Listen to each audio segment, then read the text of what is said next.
खाना खाने आया हूँ, जादू का शो देखने नहीं। उसके गुस्से से सब लोग चौंक गए, यहाँ तक कि बाहर के ग्राहक भी अंदर झांकने लगे। लेकिन शेफ पॉल बिल्कुल भी डरे नहीं। उन्होंने एक जापानी A5 वैग्यू बीफ का स्लाइस निकाला और बोले, तुम्हें पता है इसे बनाते कैसे हैं? अफनान ने बीफ का स्टोरेज टेम्परेचर देखा। उसकी आंखों में एक आइडिया चमका। उसने झट से एक हरी प्याज ली, काट कर तेल में डाली और साइड में बीफ को ध्यान से तैयार करने लगा। प्याज को परफेक्ट मोमेंट पर निकाला और कढ़ाई में तेज आंच पर भून डाला। फिर हल्का सा तिल का तेल और उसी में स्लाइस किया हुआ वैग्यू डाल दिया। प्याज और बीफ का फ्लेवर परफेक्टली मिक्स हो गया। ऊपर से थोड़ा काली मिर्च और डिश तैयार। घर जैसा प्याज बीफ। पॉल को कोई खास इंप्रेशन नहीं हुआ। उसने फ्लेम थ्रोअर निकाला और बीफ स्लाइस को हल्का ग्रिल किया। फिर उसे 3 हिस्सों में काटा और सजाया। इसके बाद जलती माचिस से एप्पल वुड की खुशबू से स्मोक किया, जिससे बीफ सॉफ्ट हुआ और फ्रूट फ्रेग्रेंस आ गया। ये थी उसकी खुद की रेसिपी। वो बोला, इंडियन फूड आउटडेटेड है, प्लेटिंग और फ्लेवर में कुछ नया होना चाहिए। वो इंडिया लौटा ही इसलिए था, कुकिंग कॉन्टेस्ट जीतने। अफनान ने बीफ को सूंघा। टेस्ट कमाल का था, मगर बिना कुछ बोले चला गया। लेकिन जब पॉल ने उसके बनाए प्याज बीफ का एक बाइट लिया, वो दंग रह गया। उसे एहसास हुआ उसने इंडियन कुजीन को कम समझा। अब वो भी कंपटीशन में दोबारा टक्कर देना चाहता था, इस बार कटिंग स्किल्स में। उसने सैल्मन फिश उठाई और बिना रुके काटना शुरू किया। हर स्पर्श से उसे फिश बोन का अंदाजा हो रहा था। एक एक कर हड्डियां निकाल दी। अब बारी थी अफनान की। उसने बड़ी सफाई से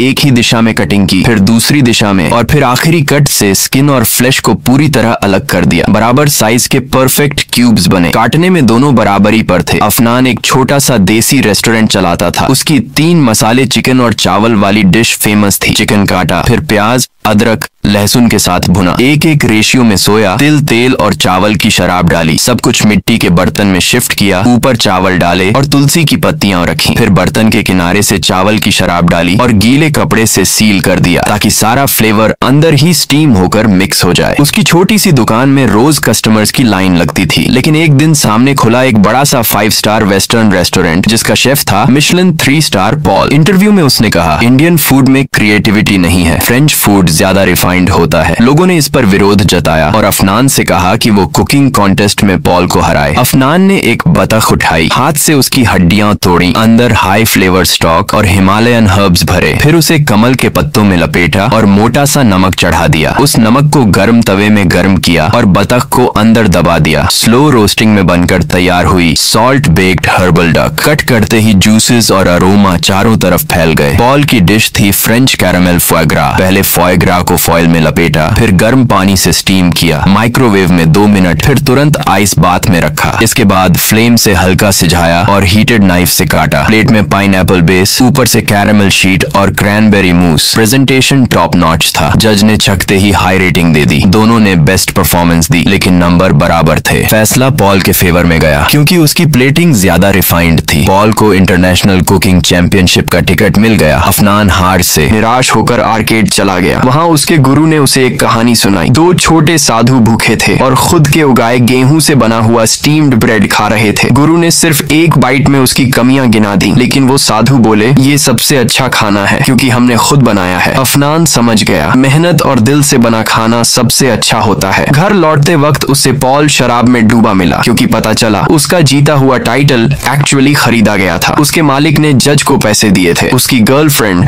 अब उसकी जगह इंटरनेशनल फाइनल्स में जाने वाली थी, क्योंकि उसे पता चल गया था कि पॉल ने स्वाद खो दिया है। वो सारी डिशेज सिर्फ एक कुकबुक से बना रहा था। अंत में पॉल को रेस्टोरेंट से निकाल दिया गया। अफनान ने उसे संभाला और दोनों ने मिलकर इंटरनेशनल फूड गॉड कॉन्टेस्ट में भाग लेने का फैसला किया। अफनान ने पॉल को इंडियन फूड का हर न्यूआंस सिखाया और टेस्ट वापस लाने में मदद की। टूर्नामेंट से पहले गुरु ने उन्हें एक खास मिठाई खिलाई, जिसमें था सफेद गिंको नट। अफनान ने पूछा, इतना मीठा कैसे? गुरु बोले, अगर बीज की कड़वाहट न निकालो तो स्वीटनेस कभी बाहर नहीं आती। ग्रैंड फिनाले शुरू हुआ। उनकी डिश थी मापो टोफू, पर इस बार ट्विस्ट था। सोयाबीन से ग्राइंड कर टोफू लिक्विड तैयार किया, उसमें सीक्रेट सॉसेस मिलाई, स्प्रिंग ऑनियन, जिंजर और बीफ ऑयल को स्फीयर्स बनाकर उस टोफू में डाला, ताकि बाइट लेने पर फ्लेवर बर्स्ट हो। फिनिशिंग में एरोमेटिक पाउडर से हल्की सी फिनिशिंग। बाकी कंटेस्टेंट्स की डिश ऑयस्टर्स, सुशी सब बेसिक लगी। मापो टोफू ने बाजी मार ली, लेकिन फाइनल टक्कर थी पिछले 2 बार के चैंपियन शेफ ईशान से। रूल्स थे, सिर्फ एक कंटेस्टेंट खेलेगा। पॉल ने अफनान को भेजा। अफनान अफनान थोड़ा घबरा गया, स्टेज पर फ्रीज हो गया। तभी ईशान ने ठंडा पानी डालकर उसे जोल्ट दिया। टाइम आधा जा चुका था। अफनान ने बेसिक नूडल डिश पर फोकस किया। उधर ईशान बना रहा था flaming dessert, cherry lava with mint lily blossom. जजेस काफी इम्प्रेस्ड हुए। तभी अफनान अपनी नूडल्स लेकर ईशान के पास गया और रिस्पेक्टफुली उसे परोसा। रहस्य खुला, ईशान ही उसका पिता था। अफनान का बचपन से सपना था अपने पिता जैसा शेफ बनना।